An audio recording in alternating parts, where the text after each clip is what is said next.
St. Alphonsus on Mental Prayer Continued. A reading from The Complete Works of St. Alphonsus, Volume 3, The Great Means of Salvation and Perfection, page 256 on mental prayer. Get a 10% discount using the link and coupon code below, MOC 2025. Mental prayer helps us to pray as we should. Without petitions on our part, God does not grant the divine helps, and without aid from God, we cannot observe the commandments. From the absolute necessity of the prayer of petition arises the moral necessity of mental prayer.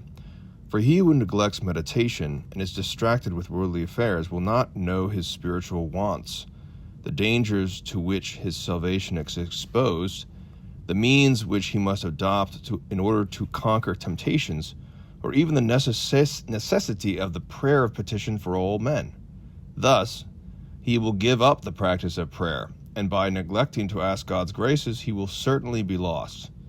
The great Bishop Palafox, in his annotations in the letters of St. Teresa, says, quote, "How can charity last unless God gives perseverance? How will the Lord give us perseverance if we neglect to ask him for it?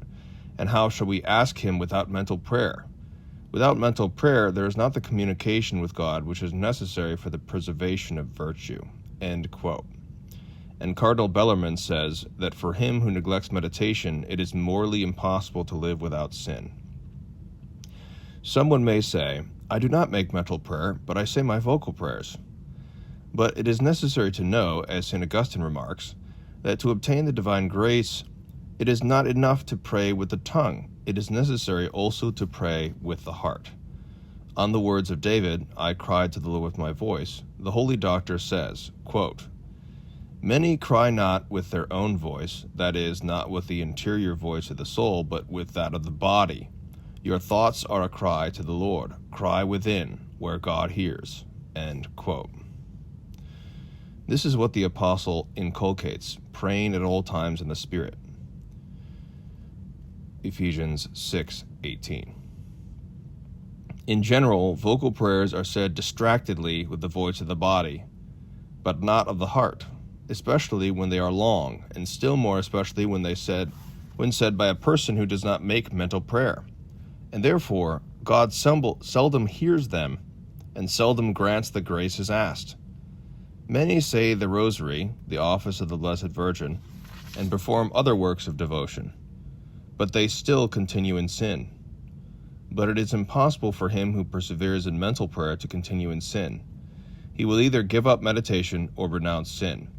A great servant of God used to say that mental prayer and sin cannot exist together.